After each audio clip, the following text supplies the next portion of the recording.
I'm Brodie Trewavis, and I'm doing youth crime and youth justice within Victorian and Australian contexts, which has occurred and causing community conflicts. Firstly, the portrayal and perceptions of youth crime, with the media portrayal of youth crime often an emphasis on violent crimes, and pressures from the media and political discussions present perceptions of youth which are not necessarily supported by research and statistics. With law and order principles targeting young people through crackdowns to correct their offending behaviours, with specific community groups have been highlighted as perpetrators of crimes, particularly Indigenous youth and culturally diverse groups. In Victoria, this has been particularly evident with focus on the South Sudanese youth. Secondly, the considerations of the age of defenders, with conflicting views about the age of criminal responsibility, raised from 10 to 12 in Victoria in comparison to Queensland's new adult crime, adult time laws. The relationship between starting gaps of offenders and likelihood of continued offending with the age crime curve has also been well documented with patterns of offending behaviour statistics. The consistent application of and the recognition of individual offending circumstances when considering bail laws is another thing. Thirdly, the Australian diverse communities, the complex social structures of our communities and the deeply rooted relationships between class, race and gender.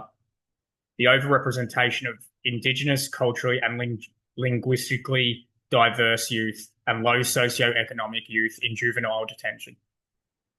Methods of intervention in youth interactions with the criminal justice system, with control, overt observation, regulation, policing, punishment, and incarceration, or preventative intervention to support youth before cycles of offending develop, which is a big problem.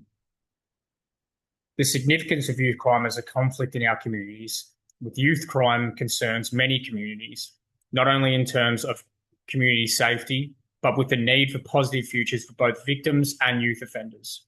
Similarly, youth crime can be a reflection of society in general and reinforces the need for Australian communities to recognise and embrace diversity, to address exclusion and inclusion, and to address social stability and order in fair and equitable ways.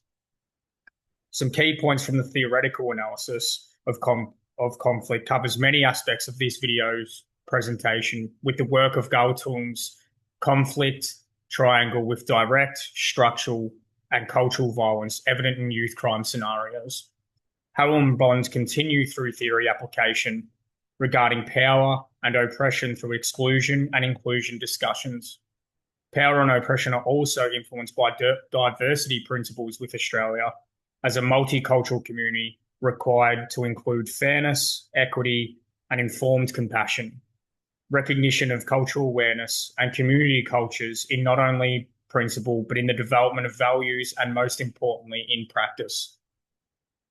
Youth crime in Victoria and Australia requires a united approach through the recognition of theories of conflict, diversity principles, and the impacts of power and oppression.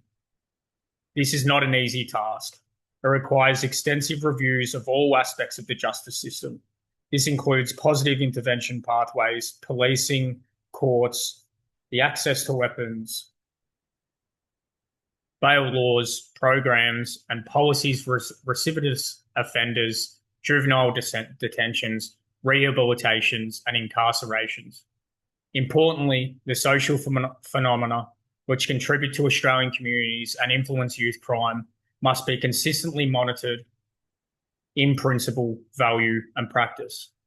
This includes the influence of family dynamics, the importance of education, the necessity for community leadership roles, and positive role modeling.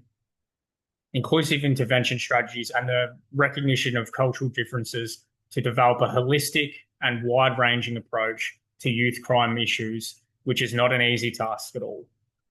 Thank you very much.